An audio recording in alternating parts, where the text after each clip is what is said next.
Hello everyone. तो कैसे हैं आप सब लोग। तो आज हम बात कर लेते हैं यूपीपीसीएस 2023 को लेकर। कब तक नोटिफिकेशन आएगा, एग्ज़ाम डेट क्या रहने वाली है, फॉर्म्स कब तक निकल जाएंगे और प्रीलिम्स मेंस इंटरव्यू को लेकर कैसे चलना चाहिए। अभी जैसे 9 महीने बचे हुए, सितंबर आ गया, तो क्या स्ट्रेटेजी होनी चाहिए कंप्लीट कि जिससे कि एक ही वन गो में एग्ज़ाम निकल जाए। तो सर अभी तो टाइम है मेंस प्रिपेयर करने का। अभी अगर प्रीलिम्स को लेके आप प्रीलिम्स साथ के साथ क्वेश्चन पेपर लगाते चलिए और नोट्स बनाते चलिए अगर आपके पास नोट्स नहीं है। पहले तो एक बार एक जगह पेज पर A4 साइज़ पर आप प्रीलिम्स के टॉपिक्स लिख लें। जो टॉपिक, ऐसा नहीं है पूरी बुक पूछता है, कुछ भी कहीं से पूछते हैं। हर एग्ज़ाम का एक पैटर्न होता है, हर स्टेट का एक पैटर्न होता है। अगर यूपीपीसीएस की बात करें तो 2-3 चीज़ें हैं जो वो फोकस देता है। एक तो रिपीटेड टॉपिक्स पे फोकस देखते हैं वो, और जो प्रीवियस ईयर के क्वेश्चंस हैं वो रिपीट हो जाते हैं। हालांकि अब कम हो गया है पर अब भी होते हैं। और एक ये है कि आप A4 साइज़ शीट्स पे टॉपिक्स लिखें, उनके खुद से नोट्स बनाएं, खुद बुक पढ़ के, और देखें उसमें क्या क्या आपको याद नहीं रह रहा है, कोशिश करें आप वही लिखें। उसमें एक अच्छे नोट्स बना के तैयार कर लें हर टॉपिक के। जैसे पॉलिटी में अगर बना रहे हैं तो प्रीएम्बल से हर साल क्वेश्चन आता ही आता है, पार्लियामेंट से आते ही हैं, फंडामेंटल राइट से आते हैं। तो लगभग हर पॉलिटी, ज्योग्राफी, इकोनॉमिक्स, हिस्ट्री, इन सबको मिला के लगभग आपके 100 टॉपिक निकलने चाहिए।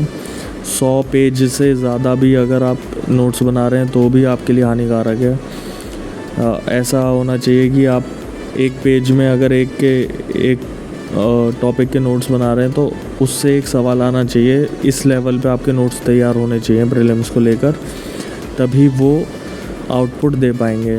वरना आप कुछ भी बना के नोट्स, कोई फ़ायदा नहीं है, पेपर नहीं निकलेगा। आप एक ही टेस्ट सीरीज़ लगाएं, अपनी कमियां उसमें ढूंढें, जो नहीं आता है उनको बार बार रिपीट पे करें, क्वेश्चन ज़्यादा से ज़्यादा लगाएं। और सीसेट में भी सेम चीज़ भाई, अगर वीक है तो 9 महीने हैं, एक टॉपिक डेली करोगे, एक क्वेश्चन डेली सॉल्व करोगे, तब भी वो सही हो जाएगा। पर डेली ना करके आप सोचते हो कि जिनका वीक भी है कि लास्ट में देख लेंगे, लास्ट में तो भाई इसलिए तो आधे से ज़्यादा सीसेट में रुक जाते हैं बच्चे, क्योंकि उसे लाइटली ले लेते हैं। और प्रीलिम्स जीएस में बहुत अच्छा स्कोर भी कर देते हैं पर सीसेट में रुक जाते हैं। तो हर टॉपिक के नोट्स बना के रखिए। सेम मेंस को लेकर अभी वैसे टाइम जो चल रहा है सितंबर से लेकर दिसंबर तक का, ये मेंस का ही टाइम चल रहा है। आप इसमें एस्से कंप्लीट करिए। आपके पास अपने एस्से के नोट्स होने चाहिए। आपके पास हर सब्जेक्ट जो सिलेबस है उसकी की टर्म्स हैं, रिपीटेड प्रीवियस ईयर टॉपिक्स हैं। हर सब्जेक्ट के मेंस के आपके पास टॉपिक होने चाहिए 50-50 पेजेस में, खुद के बनाए हुए, तभी वो काम करेंगे। जैसे कि इंट्रो लिख दिया या कोई डेफिनेशन है तो आपकी फेवरेट डेफिनेशन आपको रटी हुई होनी चाहिए, वही वहीं पे होनी चाहिए। और कॉन्क्लूजन आपको बेस्ट जो भी लिख रहा है उसमें लिखिए, थोड़ा सा स्पेस छोड़ दीजिए रीसेंट एग्जांपल्स के लिए जो इस साल होंगे। और ये स्ट्रेटेजी आप लेकर चलें मेंस को लेकर भी। इंटरव्यू के लिए जब आपको थोड़ा सा टाइम मिलता है 10-1 दिन का, उसमें बच्चे क्या करते हैं कि अपना टीचर्स के पास जाते हैं।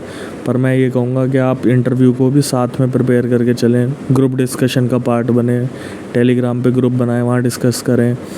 अगर एजुकेशन पॉलिसी आई है तो आप देखें जापान में क्या चल रही है, यूएसए में क्या चल रही है। एग्रीकल्चर पॉलिसी आई है तो आप देखें दूसरे देशों में क्या चल रही है, अपने देश में क्या बेस्ट हो सकता है कॉन्क्लूजन।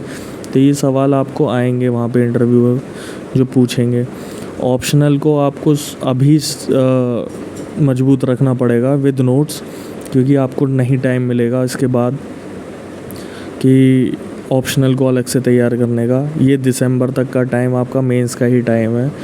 फुल फोड़ दीजिए, ऐसे नोट्स हों आपके पास कि वन गो में ये एग्ज़ाम चला जाए। आप ऐसा मत करना प्रीलिम्स भी तैयार कर रहे हो इस साल फिर मेंस कर रहे हो, नहीं पहले मेंस ही होगा। तो यही है, थैंक यू। बाकी एग्ज़ाम डेट जून में आएगी।